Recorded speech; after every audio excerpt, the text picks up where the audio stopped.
explained to you about music. Remember he said, Oh, that's your family. well, the Mozart thing. Tell me that, about that was your family. My family. So finally, we moved to Eureka from Salem, Oregon. And we got there, and just business as usual. I was managing a hotel, Motel 6. These guys came and stayed at our motel.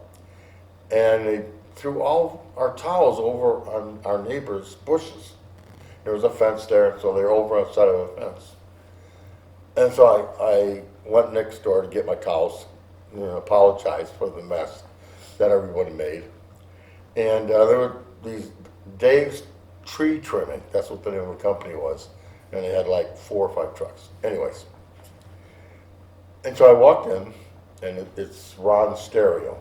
You walk in, and there's all these stereos, gutted, stacked up about this high on each other, and the room was filled with them. And so I went in and introduced myself as the manager next door, and he was a big guy, not as big as Jehomm, but he was big. And these broken stereos, gutted stereos. And I joked, I said, well, it looks like you're kind of behind. He said, no, what he does is he would go and he would buy the gutted stereos at estate sales. And he used them for parts. He'd return them with the parts. So anyways, of course his name was Ron, it was Ron Stereo. And big guy. And so he didn't have anything for sale right there. And I saw a massage table. And I said, so is this for sale? And he says, no, it's not, it's mine. And I says, what do you use it for? And I don't know why I asked it that way, because you normally just think massages. And he says, well, I heal people. He had this big old beard and everything to kind of describe him. And I said, oh, and because there's several methods of healing, like Reiki and stuff like that. And I said, what method do you use? Now he doesn't want to talk to me anymore. He's like, I got him into a corner, and he's like, eeks. And I said, what method do you use? He says, well, I'm taken up to a spaceship, and they teach me. I said, oh my gosh, this is what you and I sound like. Right. Sure you do. Yeah. This is just exactly what we sound like. It goes up to a spaceship. And so we got to know them, and they were good neighbors and a lot of fun to know.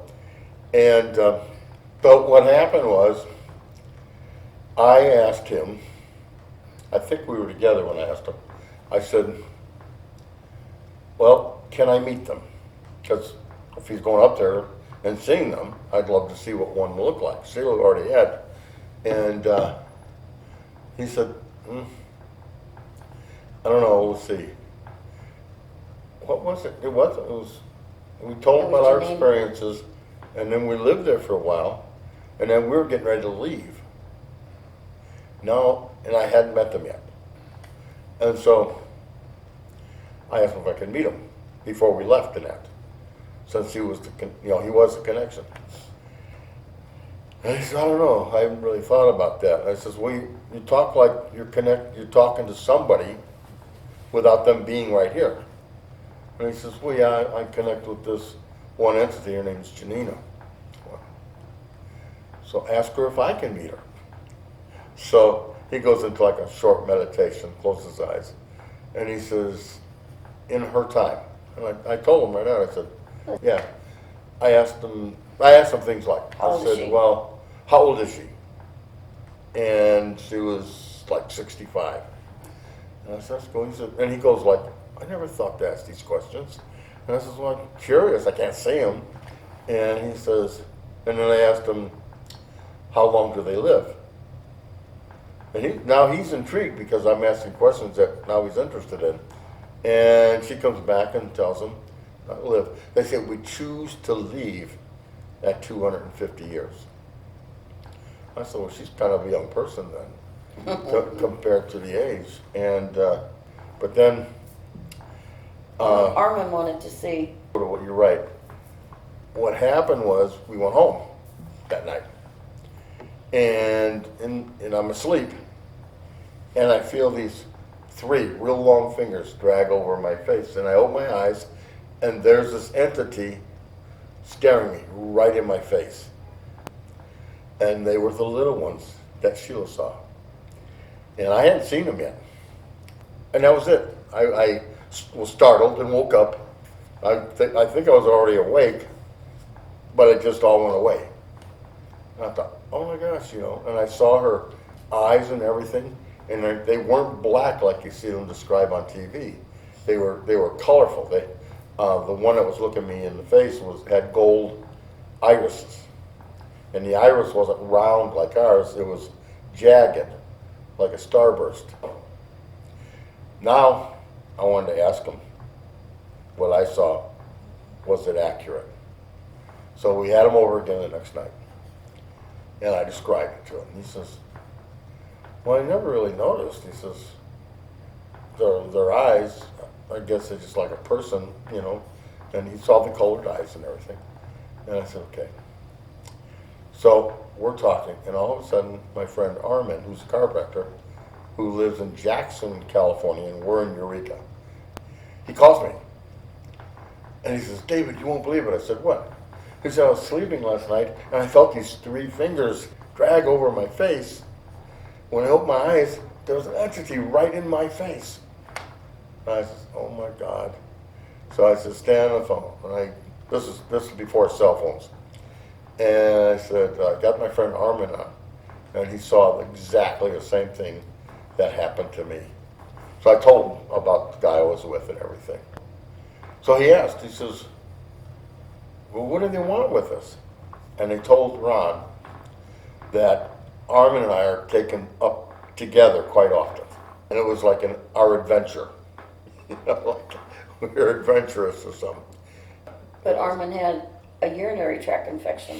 She healed his urinary tract infection. Armin said, well, why are they taking us up there? And at first I said, well, you're kind of, it's your adventure. Well, why me? And why Armin? And he says, well, do you remember the urinary tract infection? And he never told us he had this. And we didn't know that. And he says, do you remember the urinary tract infection? And I said, repeat it. And he says, yeah. And he says, we healed that for you. And he'd forgotten about it, and it had just gone away. He gave no reason for it. Well, then they said, do you remember your shoulder you got it all whacked out of place? And they told him, we've healed that too. And the same thing where he was in so much pain and everything, just one day it went away. So he just never, he didn't apply it to anything. It just went away. And so I asked him, I said, wait a minute. I told Ron, I said, ask them, then why are they taking me up there? And they said, and he comes back and he says, you have this friendship, which is different than normal, with that creature, I didn't call it creature, with the entity Jehomm. And they said they're interested and they're studying you for it. They're studying the relationship. I thought, well, that's kind of cool, So that happened. And then So I want to ask one question, because you said when Jehomm came to you, he said that he's not your God, but they created you. He's not your God. Did you say anything when he said that? Did you ask any questions? No, I was concerned. I'm thinking, Okay. this guy's creating us. Now it's interfering with my belief system. Okay? And it concerned me that maybe this is a devil of some sort, And then he finished. He says, we created you. We are not your God. Your God is our God. And that overall satisfied it. Not at the moment. I was now very curious as to what that was about. And then things started happening. Well, in the time I had the friend of ours had that problem with her stomach, remember? They She was having a healed you, yeah. lot of issues with her stomach, and she was in so much pain. All of a sudden, I started having the same exact issues that she was having. And Ron, the radio guy, explained it to me. He said, because you're so close and everything, he said, you have taken on her illness without you really being with her. And I'm like, that is really strange. And I was just in so much pain. And so Ron came over, and he does this thing. It's really, really strange. He does this thing where he goes like this and does all this and everything, and he pulls it out of you like this. And he did it, and he goes, it's gone now. I'm like, what? And he said, you just have to be careful. Because he said, you're so sensitive that you will take on other people's stuff. And I'm like, gosh, I don't want to do that all the time. But he did, so he took it away from me. And that's And did you feel instant relief? Yeah, When- yeah. He just took it and it was gone. So it was crazy.